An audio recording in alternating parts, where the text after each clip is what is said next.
Hi, good afternoon. Welcome again to another episode of Sport Check. I am Vignesh, your host today, and together with me today in this show, we have none other than Datuk Stuart Ramalingam. I know everyone knows Datuk Stuart Ramalingam, who would not know him, right? Former FAM Secgen, former MFL CEO, and now Datuk, maybe you'd want to welcome Datuk first. Welcome to the show after so long. I think almost a year trying to get you on Sport Check. And today, finally, thank you so much for being here. No, thank you for having me. Datuk, lovely to be here. So now, no FAM, no MFL. So what do you do now? A year plus ago, I started my own sports agency. We deal with commercialization of sport. Okay. We serve a local market, so we have a lot of corporate Malaysia, our clients, but we also work in Singapore, Japan, and other markets as well. Okay. So part of my job is there's still bits and pieces of football, but a lot of it is around the region. Okay. But yeah, very happy to be working in the corporate commercial space in sport. I think it's a different outlook. It's a different way of a different lens of sports. Okay. Which I've done before coming into the local industry, which I'm back to now, which is exciting. Okay. So Datuk, you look tired. Is the World Cup taking a toll? Yes, it is. Yes, it is. The timing of the matches, exciting matches, you do want to watch, especially the starting stage. You see how people kick it off. Yeah. I mean, especially because it goes long blocks, right? And a lot of matches. So yesterday, I support my Asian teams, of course. Uzbekistan, maybe didn't get the result that they wanted, but I watched that match. So Okay, Datuk. So getting right to it. Since you're in this commercial business, so I always wonder this World Cup, right? Every 4 years it happens, and it's a big deal. It's a big deal compared to before and now. And if you compare the World Cup, which only focuses on football, to the Olympics, which is every country takes part, but World Cup it looks bigger. But I don't have that. I'm not an expert in knowing that, so that's why I want to ask you. Understanding the World Cup as a business. Yeah. Okay. So it's often described as the biggest sporting event in the world. From a business perspective, what makes it a powerful commercial product? I think to understand what works and moves the business needle, we got to see how it moves the people needle, right? The World Cup is so ingrained in us as a culture and as a community. You've got football, or the World Cup wasn't just built for football fans. It was many years ago when it was started. It was a football competition. Yeah. Today it's a global event. Superstars, celebrities, content, commercialization, it all has taken a different view altogether. People that don't follow football follow the World Cup. People that don't follow countries suddenly buy Japan jerseys, Mexico jerseys. There's a whole new trend in following the world, as we say, the world's most loved game. Yeah. Right. So I believe that in itself, that movement of culture and community and content has really taken football or the World Cup to a different stage altogether. FIFA has just announced their biggest revenue ever from a World Cup, right? So I guess we are a contributor to that number as Malaysia. Even if we don't play, we are a contributor to that. But as a nation, you see that everybody talks about the World Cup. You go to a meeting and the first thing everybody talks about is the World Cup. Yeah. We don't have anyone there, but in the end of the day, it's such a consumed event that nobody can not pay attention to it. Okay. Talking about revenue, what are the biggest revenue streams that drive the World Cup today? Broadcasting, sponsorship, ticketing, hospitality, or is there anything else that is? I think definitely the biggest, and you mentioned the biggest movers in all sports rights is broadcast. So broadcast is the biggest ticket item. That is the main one that you need to get moving. Without broadcast, then you don't have subsequent. You don't have much sponsorship revenue if the broadcast is not distributed in key markets. So the broadcast revenue kind of always leads the way. But for FIFA to announce a growth to 13 billion, that's bigger than some country GDPs, right? And this is huge for football because, as you know, FIFA is an organization. All revenues that are earned are redistributed back to the country. So it'll be interesting to know post-World Cup, what's the redistribution back to member associations. But I still, I was reading somewhere that this is one of the most expensive World Cup. Right? But it is after Qatar. Yeah, Right? yeah. I think from a cost center, having it spread across 3 countries, the inter-travel, the operations of it in a American market, a Yeah. taxation perspective when it comes to FIFA revenues, all of that becomes a question of, but those are the questions hard for you and me here in Bangsa office to Yeah, answer. exactly. But I think the understanding of how FIFA has onboarded the evolution of different revenue pillars. So it's not just broadcast, it's sponsorships, it's ticketing and hospitality, Yes. which is huge. Ticketing and hospitality is $3 billion, right? And this number, people start to realize that these sort of figures are astronomical for just a 1 month event, right? Yeah. And to generate that sort of revenue is huge. And people pay. People pay for this sort of environments, experiences, to be part of this global celebration. So as we talk about, you said that the revenue for World Cup for FIFA continues to grow every edition, right?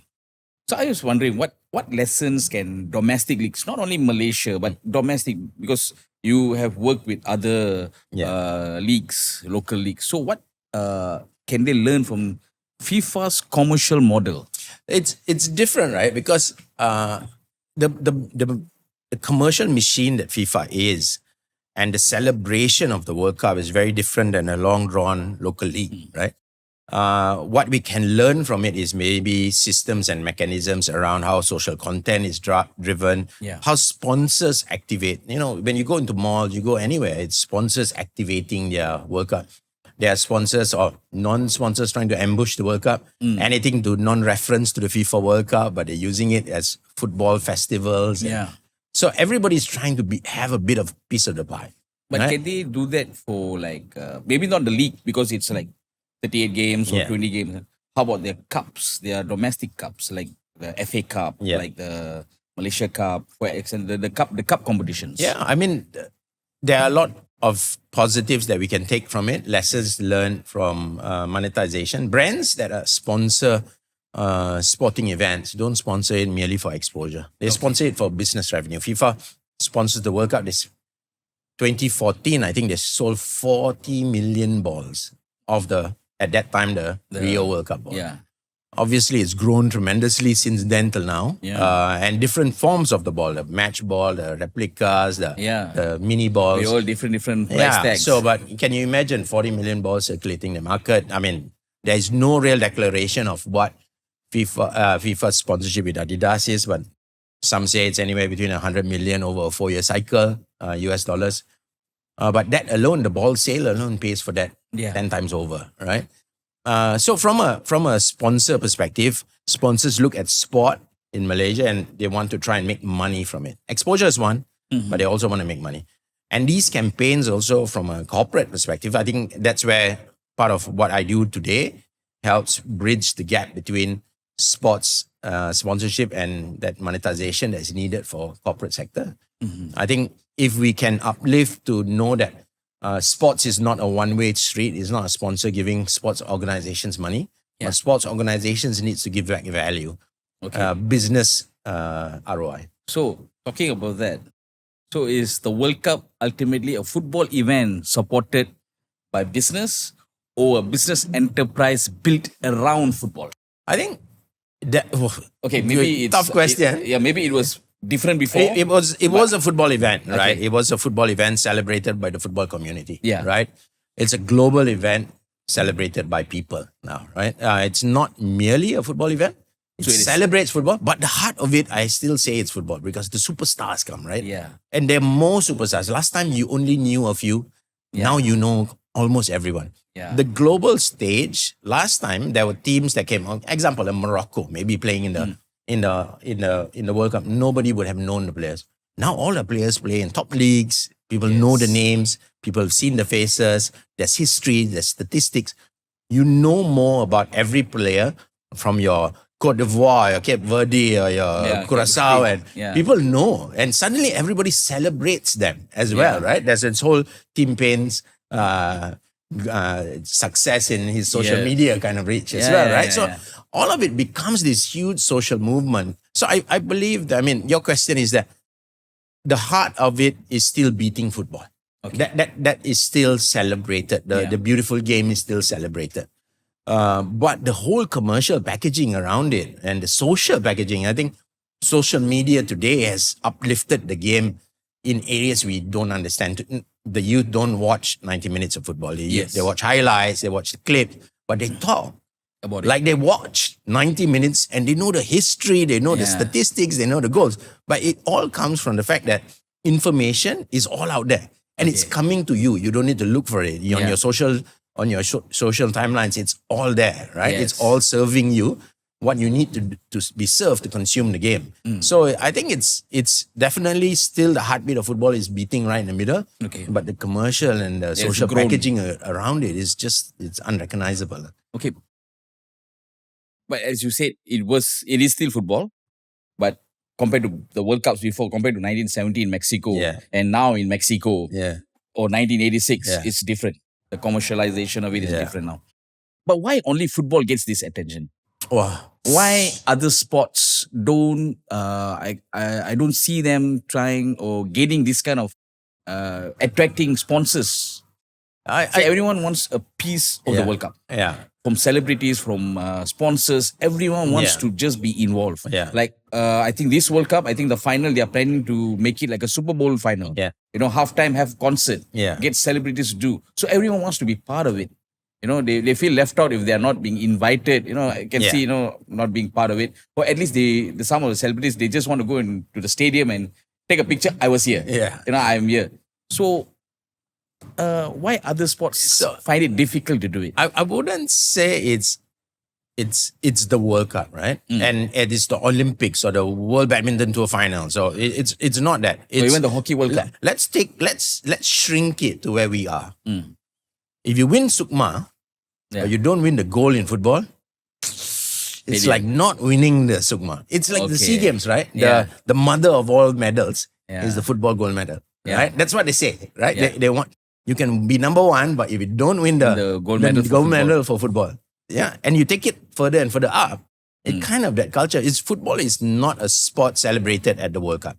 Football is a sport celebrated domestically in every country that culminates at the World Cup. Right? Every league, every broadcast, every sponsor, it all kind of leads to this tsunami at the World Cup at the end of it, right? So I feel that it's blessed for us to be part of the biggest sport. If we were part of a smaller sport, we wouldn't be celebrating as much. We hate the World Cup, the football World Cup. But it's a sport that I guess has deep roots in communities and cultures. It's always been there. It's been a traditional game all across the world, from different parts of the world. So you've got like badminton, maybe there's certain factions of the world that plays it, but maybe a wider community that doesn't. And sports kind of spreads that way, whether it's hockey or the sports that you mentioned, right? But football is played everywhere. In countries that don't generally play particular sports, football is kicked around, right? So I do work in a lot of countries, right? And all of these countries and Chinese Taipei, and the world map is Taiwan and Chinese Taipei. Football's not the number one sport. It's number 5, right? So it's got basketball, you got baseball, table tennis, badminton, then you got maybe football. But football is, when you go out, football is the mass participated sport. It may not be the number one sport in the country. If you go to Australia, you've got, cricket or rugby or Australian rules, but in a participation level, football is still that sport that everybody plays. I have a lot of friends in entertainment, in other sports. All of them watch football. But football fans may not watch hockey. Or football fans may not watch badminton. But trust me, a badminton fan follows football. So, Datuk, now let's go into the media rights and the commercial growth of the World Cup. So broadcast rights remains FIFA's, as you said, broadcast rights, the largest source of income. And I think we found out this year because some countries couldn't afford to buy the rights, right? It was quite expensive. I'm not exactly sure how much was the figure, but it was quite expensive for certain nations to even think of getting the rights. How critical are media rights to the sustainability of modern football? It is the financial engine. Without strong revenue around broadcast rights, the financial model of FIFA is earn as much at the FIFA World Cup and then redistribute it downwards to member associations to help develop the game locally. Okay. Right. And that, I guess, is the great story of football, right? You've got this $1 billion engine and celebration of football, then developing that revenue tool towards member association funding to develop the game. So it's constantly growing football. Media rights is also evolved over time. Media rights today is not as traditional as how it used to be. It's just free to air. In Malaysia, you got cross-platform distribution. Yeah. Consumption of media content and broadcast rights is also split into highlights, news rights, and tactical rights, and everything, right?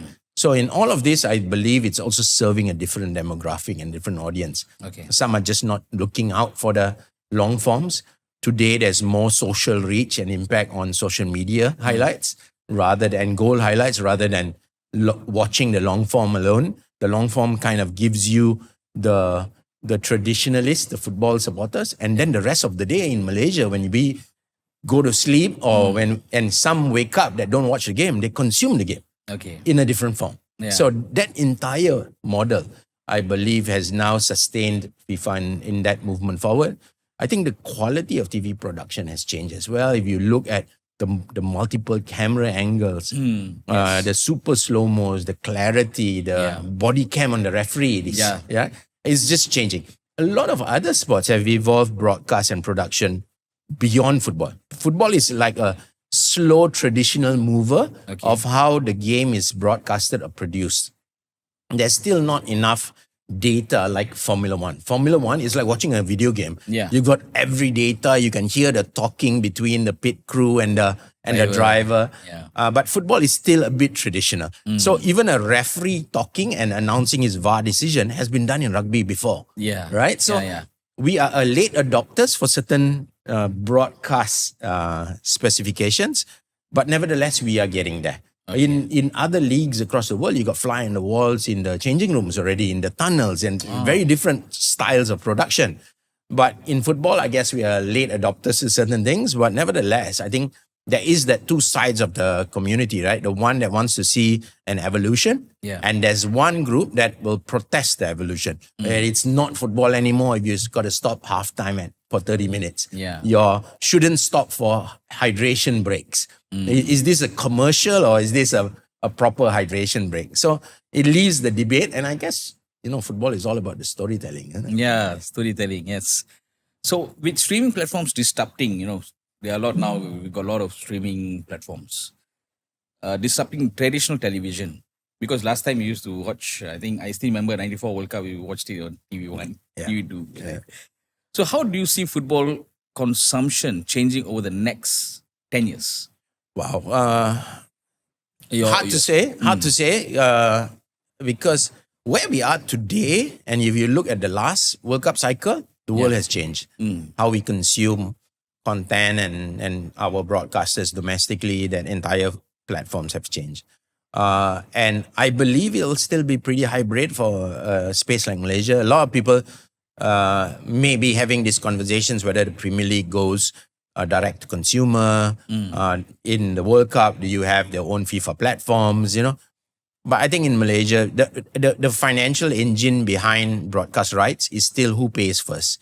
And the broadcasters secure a FIFA from a funding standpoint rather than having to deal with your 2 ringgit or my 10 ringgit, right? So they would rather kind of package the rights, sell it to a broadcaster, get that kind of financial guarantees and move on.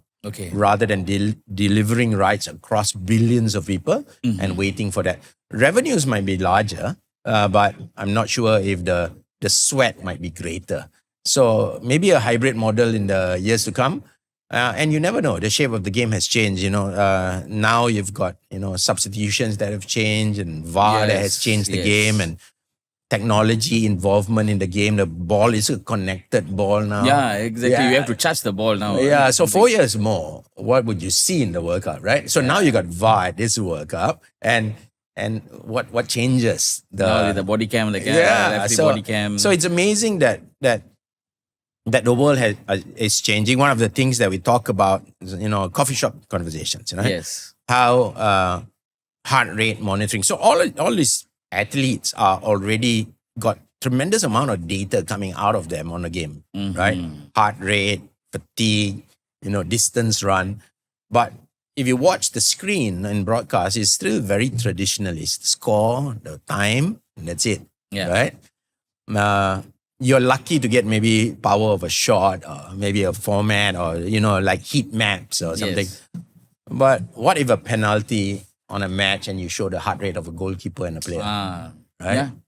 And for a consumption standpoint, you watching at home, wow. Like you see this heart rate go up to 180, 190, and the goalkeeper's maybe calm and relaxed and confident, and then you see the save, and then you realize, hey, it makes a big difference. And so it's that kind of audience, right? Formula One has done that. Formula One has reinvented the broadcast game, not the game.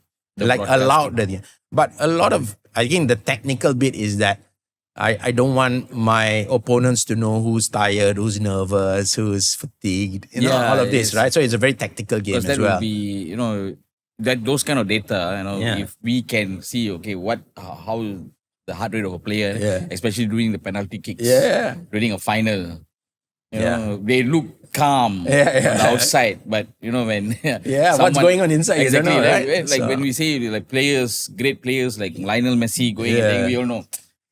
He's so calm, he's going to take. It's a final, he's going to take. But, how he is actually, he's human, right? Correct. He's human. Today, we talk about a connected ball. Tomorrow, we'll talk about connected jersey, connected shorts, connected boots, So the world is evolving. So it's so hard to say what the World Cup will be like in 4 years. I would be a fan to see the input on data onto screen. And don't change the game, right? But the data onto screen.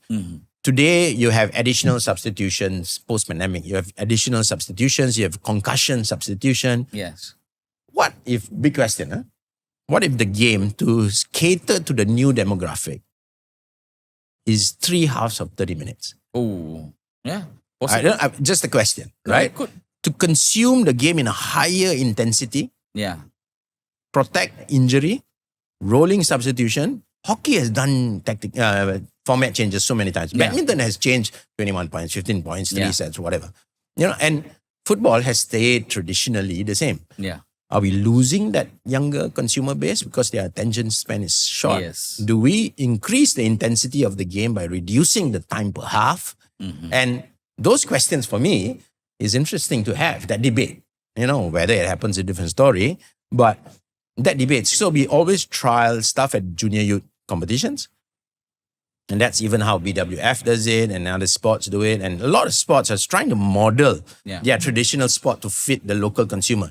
Cricket did it with the introduction of T20. Yes. Right? Yes. So, and it's a different economy altogether, right? Yeah. And you know that if you change a 90-minute game to 3 halves of 30, it changes tactics, it changes preparation, changes fitness, changes everything, right? Actually, that's what you were saying about the cricket, how they changed it, the T20, because I watch cricket. Yeah. I believe a lot of people watch cricket, the 50 overs, the tests. Yeah. It takes a long time. And sometimes you just don't do any work, you just sit down there. But this T20 actually is a game changer. Yeah. Half a day. Total game changer. Right? Half a day, 20 overs. So football is the number one sport. Maybe we don't need to do it. Yeah. But, for me, as a man of the industry, my question is always to probe, to ask, to challenge, right? Are we ready to challenge the norm? Are we ready for the future of what football and the demographic and the consumers demand? But anyway, it's sometimes highly debatable. Maybe, the debate, it will be a good debate, because, 30 minutes, 1 half.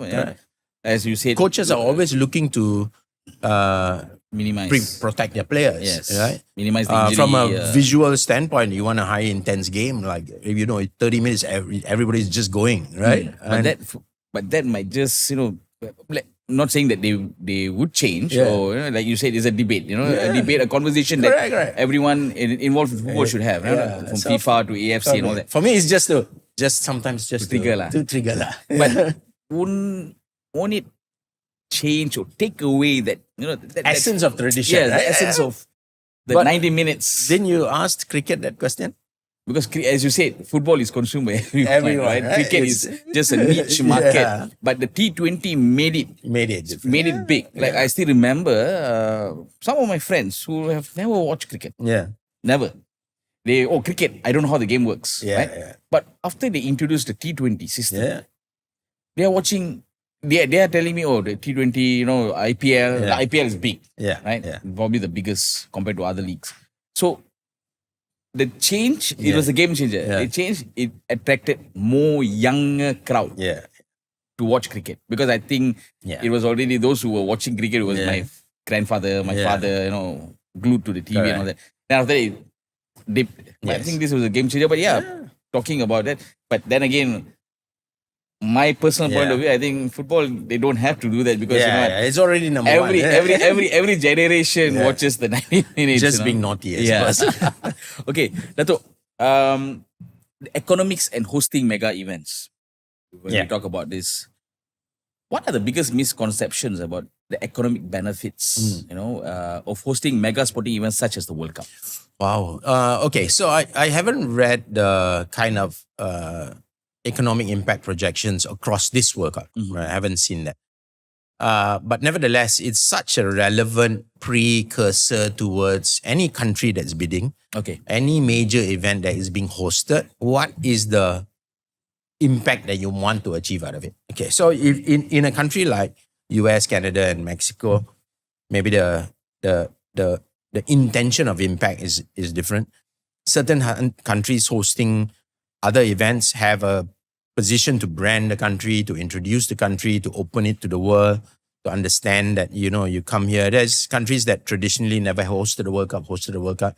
You see a lot of that incubation at Junior World Cup competitions, hosted in countries that traditionally won't host a senior, but opens themselves to hosting a World Cup. And the economic impact is huge. Besides the tourism, besides the sponsorship, besides the G2G and exposures of the country to the rest of the world, but it's also a way of bringing the country together, creating resource, intelligence, building infrastructure that is generally never built if you don't host, right? Connectivity, the last mile, efficiencies, transportation, stadiums, training. Suddenly you got development programs starting up. So the legacy of us hosting a Commonwealth Games is still felt today. Our legacy of 2017 SEA Games is still felt today in the infrastructure that was developed, in the programs that was created. So a lot of it is not just the window of the World Cup, it's how it impacts us as a country throughout that period until now. So basically, it's like beyond direct revenues, these are the sum of it. Correct. That a long-term impact Yes. of our country. Okay. So applying now, let's go to a bit more local flavor. Yeah. Okay. Not talking about Malaysian football, but how this World Cup, applying World Cup lessons to Malaysian football as a whole. Yeah. It can, what lessons can we learn realistically, Malaysia learn from Malaysian football from the World Cup business model? Or how do we start looking at this business model and, hey, you know what? We should start commercializing football this way, Yeah. in Malaysia. Because as you said, Yeah. we are not a football nation. But football is number one. Yeah. Because to my point of view, if you are a football nation, you're already there. Japan is a football nation now. We are a badminton nation, yes, because we are world champions. We are Olympic medalists. So to my point of view, when you say you're a football nation, I may be wrong. Yeah. Other people may have their own opinion, right? But what do you think that we should do? How Malaysian football can adapt? How to commercialize it? Very hard to compare. I mean, I only because I've worn the hat before, right? The World Cup is not a comparison that I would use to a local league. Right? Only because the model is totally different, right? It's a long drawn league versus a World Cup Which is 1 month is old. the stars of the world come to play. Just for that 1 month. Every sponsor that puts money in it is marketing the hell out of it in all across the world, right? So, and in a local league, you have the different stakeholders from fans to clubs to broadcasters to sponsors to the league to everyone needing to play their part, right? And with the World Cup, you see a lot of people playing that part.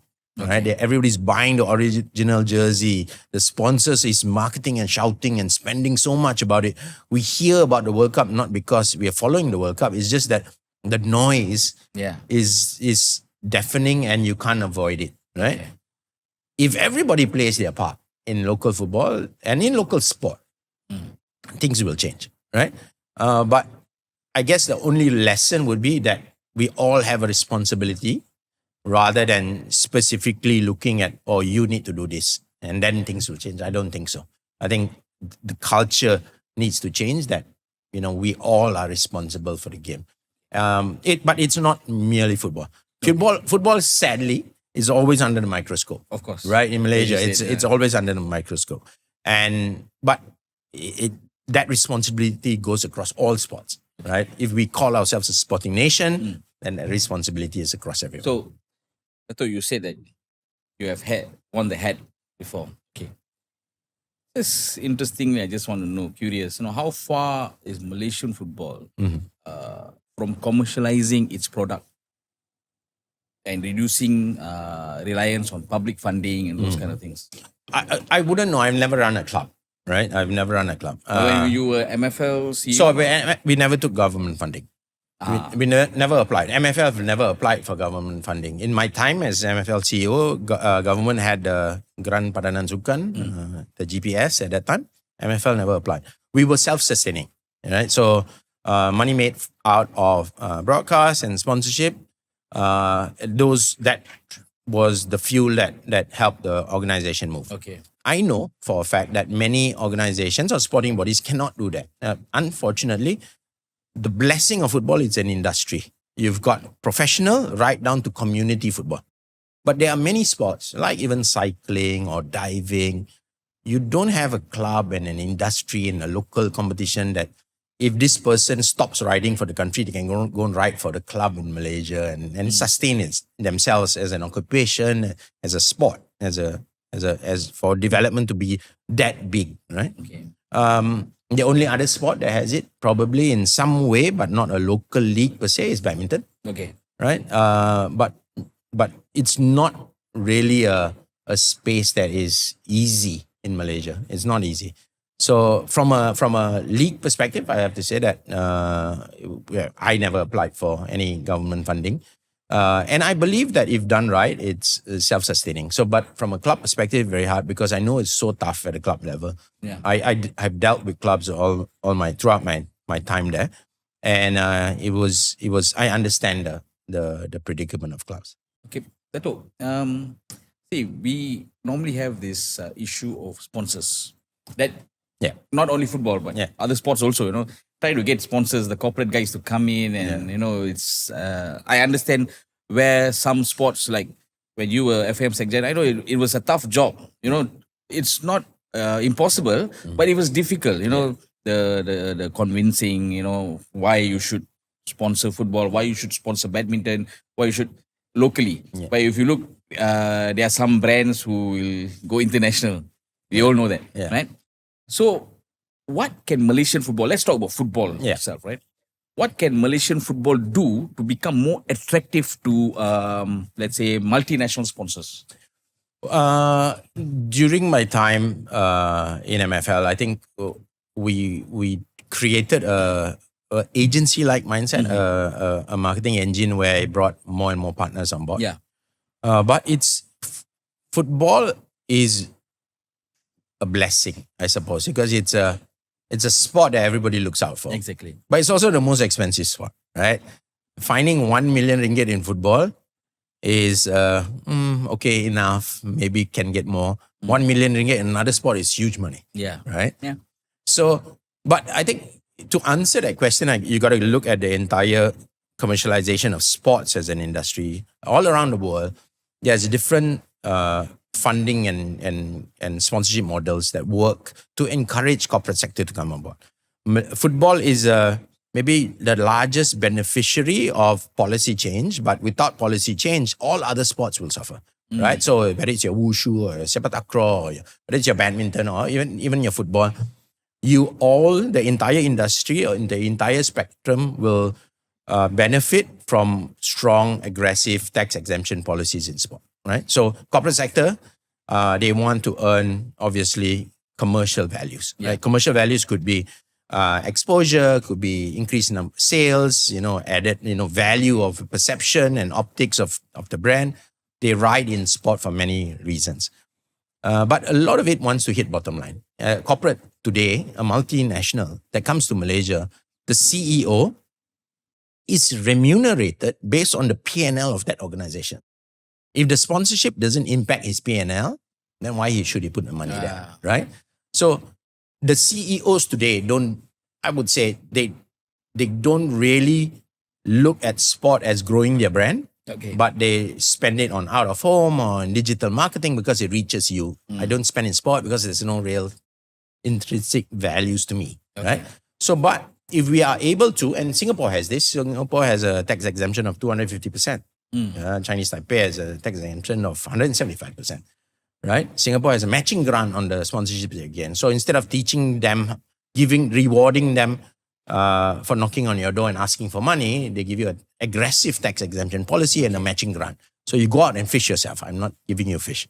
So there are models all around the world that have encouraged corporate sector to come into sport, to do the heavy lifting at the top tier of professional sport, but also at grassroots level. So there's, I believe, different models of how it works. It's just what fits Malaysia. Like, I don't know whether this has been done in Malaysia or during your time in MFL or in FAM. But how can Malaysian football better monetize its digital audience, especially particularly younger fans? Wow. At the moment, the model is in local sport. It's very much a platform to connect to fans and consumers. It's an information sharing platform, right? So you do have content now positioned. If you go to the MFL site, it's a standalone. They don't really share on YouTube, and so the kind of bringing back the crowd towards where you have most part of the advertising pie. When it's on Instagram or it's on YouTube, on TikTok, you kind of have these rev share arrangements. But it's also a model to get to someone when they are on their scroll addictions, right? So that in itself is for sport in Malaysia. I believe we have, in terms of trying to fix the priorities, monetization across digital is maybe far down that to-do list. Ensuring that the sports have the money to create the content, create the platform, monetize the content. It's all maybe second, third, fourth phase of sports evolution. The primary responsibility is broadcast and sponsorship first. And that needs to really be, we are still far away. I believe Malaysia is still far away from monetizing that digital audience part. But just talking about commercial opportunities, do you think there are areas that Malaysian football has not tapped in yet? Or they on the digital audience? No, on commercial opportunities. No, I think the general bread and butter, all clubs, all sports organizations are doing it. It's whether it's being done right or wrong. That space in terms of active corporate sponsorship in sports doesn't exist in Malaysia. If you go to Australia, you go to UK, you go to US, sports, and you go to Japan, Korea, sports sponsorship is a practice. Is corporate sector come out and to look for where they want to position themselves in sport, which sport do they want to own, where do they want to sound the loudest. A lot of brands don't go to the biggest sport. They go to the spot that they want to be the only voice, rather than part of the noise, right? So a lot of brands find that sweet spot for what fits their brand and the consumer and their values. But in Malaysia, it's still, I have to go to you to convince you to come to sport. The brands are not looking for sport. So I think that if that shift works, and I think it is. So in where I am, in terms of the space I work in, I work with brands that I'm truly passionate about working, right? And they really start to see that health, wellness, active lifestyle, and sports is where they want to put their money, because this is the future. Post-pandemic, everybody's looking at health and wellness. eating right, exercising more. Yes. They're more conscious. Today, I go to the gym and social media is my kind of status journal. I need to Okay. post to you. That mirror picture needs to come out. The Strava distance needs to be posted. Keeping fit is the new status symbol, right? So, and that in itself has shifted brands to look at sports and healthy lifestyle and wellness as maybe this is a great marketing platform for me. This is where I want to position my brand. And when I say position your brand, you don't need to be a health brand to be in active lifestyle. You can be any brand. I mean, the World Cup doesn't sell just brands in sport. The World Cup sells everything, right? Like Coke. Coke is in every World Cup because in every World Cup, there's a new demographic, right? There's a new segment of the last 12-year-old boy, now 16 years old. Yeah. He's following the World Cup, following the football stars. He's the new demographic, right? So Coke, for me, what I see in how Coke does it, they kind of go through the same emotion, what they're selling, but they're selling to that new demographic that comes into the World Cup, right? Every time. Because the older demographic stop consuming Coke. The younger demographic starts to see this as they don't sell a drink, they sell an emotion, they sell a culture, right? They sell a lifestyle. Storytelling. Yeah. So in Malaysia, I believe brands are looking at sport as that new pillar that they want to lean on. And I believe if more and more sports does it right, we start to look sexier, we make ourselves more attractive, we sound louder, we do our part, I believe more and more corporate sector will come in. Okay, we are coming to the tail end of our podcast, Dato'. So, this question, I need to ask you lah. Okay. I know you don't like to advise anyone, but let's change the word advice to suggest. Suggest, I think okay. suggest, you can suggest everyone. What would you suggest to Malaysian football stakeholders today? Yeah. Right? What are the three most important business priorities Wow. they should focus on before the next World Cup cycle or anything, or just for the next the most important business priorities lah for Malaysian football? You said you were not going to ask me anything about Malaysian football, but I think the last... Malaysia, I said I will not ask you anything about FAM or MFL. No. So I will answer it creatively. Yeah. I also wear the road to goal hat. Yeah, of course. So I will sidestep your question with a very creative way of answering this. Right? Oh, you always do that. So I'll sidestep your question by saying that the over-focus on Malaysian football should be taken a macro look and be seen as a total sporting change, right? We haven't won an Olympic gold medal, right? Yeah. So why we keep talking about football reaching the World Cup? Isn't it unfair that football is given the scrutiny all the time when it's across all sports that we haven't got that gold medal, right? So, okay. That being You just I just moved to the So but in that breath, I think I answered it in some portions in the earlier segment where there needs to be kind of this holistic responsibility of change. It's not the association, it's not the particular leadership, it's not club, it's not the coaches at grassroots level. It is the parents, it is the fans, it is the athlete, it is the coach, it is the sponsor, it is the government, it is everyone that has to start to see that to be a true fan, this is what my practice is. No more free tickets, no more fake jerseys. I need to pay to enter the stadium. I need to develop. I need to support. I need to pay for content. I need to not look at illegal feeds. These are responsibilities because the downstream of revenue that when you pay, your sport gains, right? When you try to get it for free, your sport doesn't gain, right? Okay. The entire ecosystem needs to be relooked at, and we all play a part in that chase of that Olympic gold medal or that place in the World Cup. So just pointing the finger at one particular party or one particular side that we want to look at, I think it's unfair. I think we are where we are across sport in celebration of wins and champions, but in responsibility of that we can do more, we have to look at ourselves first, right? As media, as an administrator, as maybe a sports agency, we all can do more to celebrate sport in Malaysia and be responsible for that change. So I put my hand up. I put my hand up that I am a person that needs to do more, not only for football, but for all sports. I can do more. I can try and sell sports better. I can try and bring more money into sport, right? I want that. Yeah. Then the other person with the other responsibility has to do more, right? So hopefully that answers your question without needing to say what you want me to say. But I hope, Yeah. I hope that everyone out there as well starts to step back and realize that, how do I play my part, right? How do I contribute? Not everybody's, it's great to be a critic, right? It's great to be the opposition because it's easy to say, right? Yes. It's hard to do. Now, if I'm not opposition, if I'm a supporter, what do I do, right? How do I show my support besides social media comments? I don't need no thumbs up and thumbs down. Yeah. I need you to be a contributor to your sport, right? And be that. That small little contribution is that large gain that we'll get as the masses come together. I think